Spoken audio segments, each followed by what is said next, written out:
அனைவருக்கும் வணக்கம்.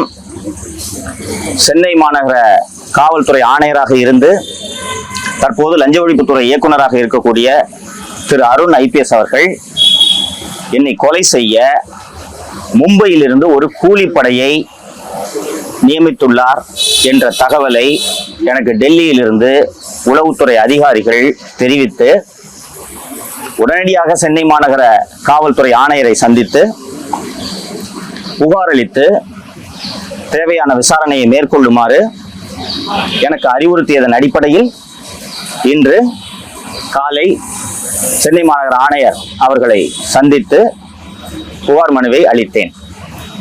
உங்களுக்கு வியப்பாக இருக்கலாம், அது எப்படி இவரை கொலை பண்றதுக்கு மும்பையில் அண்டர்வேர்ல்டுல இருந்தெல்லாம் ஆட்களை நியமிக்கிறார்களா, அதுவும் அரும் செய்கிறாரா என்றெல்லாம் உங்களுக்கு வியப்பாக இருக்கும்.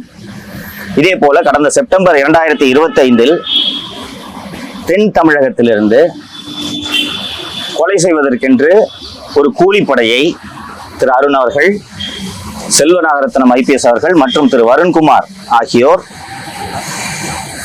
பணத்தை கொடுத்து அவர்களை நியமித்து இதே போல என்னை கொலை செய்ய திட்டமிட்ட சமயத்தில் அப்போதும் எனக்கு டெல்லியிலிருந்து தகவல் வந்து அப்போது பொறுப்பு டிஜிபியாக இருந்த மரியாதைக்குரிய திரு வெங்கட்ராமன் அவர்களை நேரில் சந்தித்து நான் புகார் ஒன்றை அளித்தேன். புகாருக்கு பிறகு பத்திரிகையாளர்களை சந்தித்தேன். அந்த பத்திரிகையாளர் சந்திப்பை நடத்தி புகாரை அளித்த பின்புதான் அந்த கொலை திட்டம் கைவிடப்பட்டது.